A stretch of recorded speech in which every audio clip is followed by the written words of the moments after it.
আসলে পুরুষ মানুষ হচ্ছে সৃষ্টির সবচেয়ে রহস্যময় প্রাণী, আবার দুর্ভাগ্যও বটে। বুঝতে পারলাম না। শুনবি?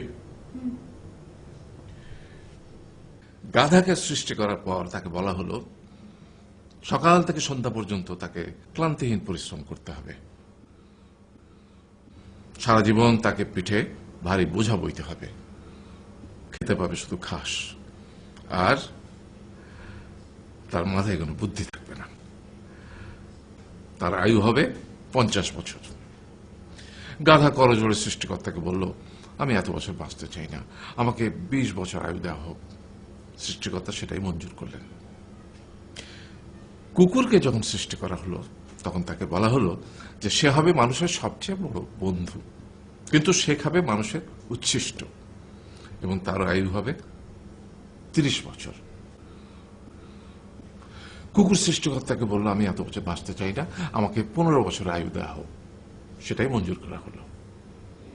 এরপর বানরকে বলা হলো, তুমি শুধু গাছের এ ডাল থেকে ও ডালে ঝুল খাবে এবং নানান রকম ফন্দি ফিকির করে মানুষকে আনন্দ দিবে, তোমার আয়ু হবে 20 বছর। বানর বলল, আমি 20 বছর বাঁচতে চাই না, আমাকে 10 বছর দেওয়া হোক। সেটাই মঞ্জুর করা হলো। এবার এলো পুরুষ মানুষের পালা। তাকে বলা হলো যে তুমি হলে প্রাণীগুলোর মধ্যে সবচেয়ে বিচক্ষণ এবং বুদ্ধিমান, সেই জন্য তোমাকে প্রাণীদের শিরোমণি করা হলো, এবং তোমার আয়ু হবে 20 বছর। তখন পুরুষ মানুষ বলল, করজোড়ে বলল সৃষ্টিকর্তাকে যে 20 বছর আয়ু অত্যন্ত কম, হে প্রভু, আমাকে ওই গাধার সে যে 30 বছর আয়ু চায়নি সেটা আমাকে দেয়া হোক, ওই যে কুকুর 15 বছর ফিরিয়ে দিয়েছিল সেটাও আমাকে দেয়া হোক, আর যে বানর 10 বছর নেয়নি সেটাও আমাকে দেয়া হোক। 20 বছর অত্যন্ত কম, আমি দীর্ঘদিন বাঁচতে চাই। সৃষ্টিকর্তা সেটাও মঞ্জুর করলেন। তারপর কি হলো?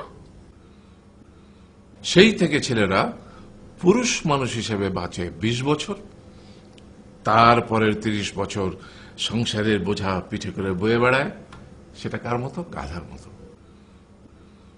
তারপরের 15 বছর সে তার ছেলেমেয়েরা যা দেয় সেই রকম ঠিক কুকুরের মতো উচ্ছিষ্ট খেয়ে বাঁচে। আর তারপরে বৃদ্ধ বয়সে ঠিক বানরের মতো, যেমন গাছের এডাল থেকে ওডাল ঝুল খায় বানর, তেমনি এই ছেলের বাড়ি থেকে ওই ছেলের বাড়ি, আর নানান রকম ফন্দি বিক্রি করে তার নাতি নাতনিদের আনন্দ দেওয়ার চেষ্টা করে।